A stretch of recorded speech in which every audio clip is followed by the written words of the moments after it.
Hi, everybody. Hope everyone's still hanging in there. I'm back, still with a little head cold, but I'm doing okay. I wanted to just talk a little bit this morning about a lot of the home workouts that I see, which, by the way, this is not a knock at any of them. This is just acknowledging that we have a little problem where people are posting home workouts and they're really great for some people, but they might be too high intense for other people because it's getting to a wide variety of people. So I think some things that may be happening is people might have a little more time to work out at home now. Maybe they have less depending on their situation, but they might have a little more time. So they might start trying some new things they'd never tried before. Or two, they may have gone to a class maybe once or twice a week, and now they're going to try to do this 7 days a week. And I think we're really primed for injury there. So I want to give some tips to help people kind of navigate all these workouts, because I do think it's important for us to exercise during this time. The more healthy we can stay, the less strain we can put on our medical system right now. So I do think this is really, really important for us to keep moving and keep healthy. Okay, so number one, if you haven't been doing any high intensity training before and you go to doing it every day, you're going to get injured, okay? So you have to start slow.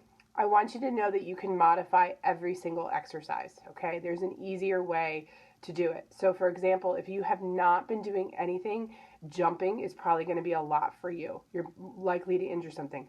Start with marching, just marching in place, balancing on one leg, some simple squats, some simple step-ups. Those are easy ways to kind of mimic jumping and build your way up there. For a lot of the planks, burpees, push-ups, anything on the floor, go ahead and start on the wall, start on a chair. So you would be, turn towards my wall here, kind of, instead of doing the burpee on the floor, where you can see me, you can do it here on a wall. And you can either do push-ups here, you can just hold in a plank position, you can actually jump here. So you could jump out and jump back in if you're ready for jumping, if you're trying to do a burpee. Same with like a side plank, you could go here, you could go here, and then you could actually take it down to a chair.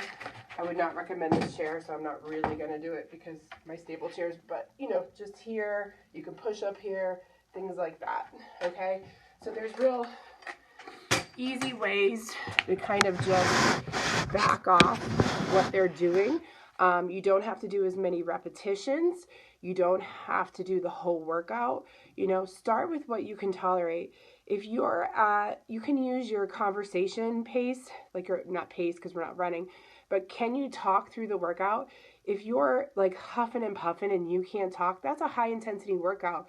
You need to get a lower intensity workout in there somewhere throughout the week.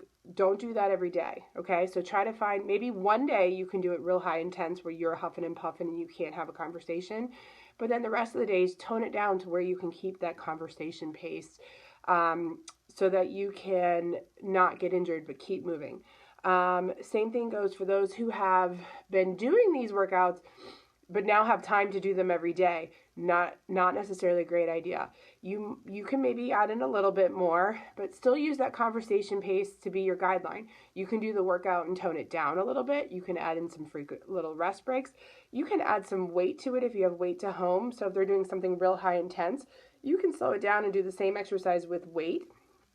Or you can try to add in some strength training on your off days. So it's not as like high intensity as far as like jumping, but it's good solid weight training, which is really, really good for us.